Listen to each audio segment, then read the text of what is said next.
રાજકોટ પીપળિયામાં મંજૂરી વગરની શાળાનો મુદ્દો શિક્ષણ વિભાગની તપાસમાં ચોંકાવનારા ખુલાસા થયા છે। ગૌરી સ્કૂલ દ્વારા 8 શાળાઓ સાથે સાંઠગાંઠ ખુલી શિક્ષણ વિભાગે તમામ વિદ્યાર્થીઓના એલસી કબજે કર્યા છે। ગૌરી શાળાના વિદ્યાર્થીઓને સરકારી શાળામાં પ્રવેશ આપવામાં આવ્યો છે।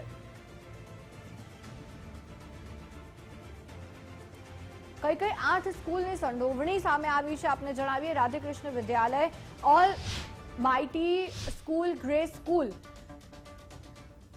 સંવાદદાતા રહીમ લાખાણી આપણી સાથે ફોન લાઈન પર જોડાયા છે। રહીમ, રાજકોટ પીપળિયામાં મંજૂરી વગરની શાળાનો જે મુદ્દો છે, શિક્ષણ વિભાગે તપાસ કરીને એમાં ચોંકાવનારા ખુલાસા થયા છે, શું વધુ વિગતો?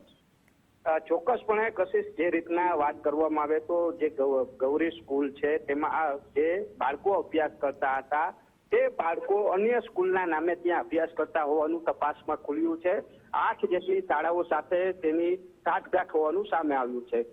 જે રીતના વાત કરીએ તો ડિસ્ટ્રિક્ટ પ્રાઇમરી ઓફિસર દ્વારા સમગ્ર મામલે તપાસ પણ હાથ ધરવામાં આવી છે, જેમાં અલગ અલગ શાળાઓના નામ પણ સામે આવ્યા છે। રામકૃષ્ણ વિદ્યાલય છે, ઓલ માઇટી સ્કૂલ છે, ગ્રે સ્કૂલ છે, MD પટેલ વિદ્યાલય છે, રામદેવ વિદ્યાલય છે, નવોદિત વિદ્યાલય છે, રાધાકૃષ્ણ વિદ્યાલય છે, અક્ષર સ્કૂલ છે ને સાથે નક્ષત્ર સ્કૂલ છે। આ તમામ શાળાના નામ સામે આવ્યા છે। આ સામે તપાસ છે તે પણ શરૂ કરવામાં આવી છે। સૌથી મોટો સવાલ એ છે કે જો શાળામાં વિદ્યાર્થીઓ ત્યાં હાજરી નથી આપતા, અન્ય સ્કૂલો ઉપર તેઓ હાજરી આપતા હતા, તો પછી આ શાળામાં જે નામ બોલતા હતા તેઓ ઓનલાઈન હાજરી કઈ રીતના પૂરતા હશે?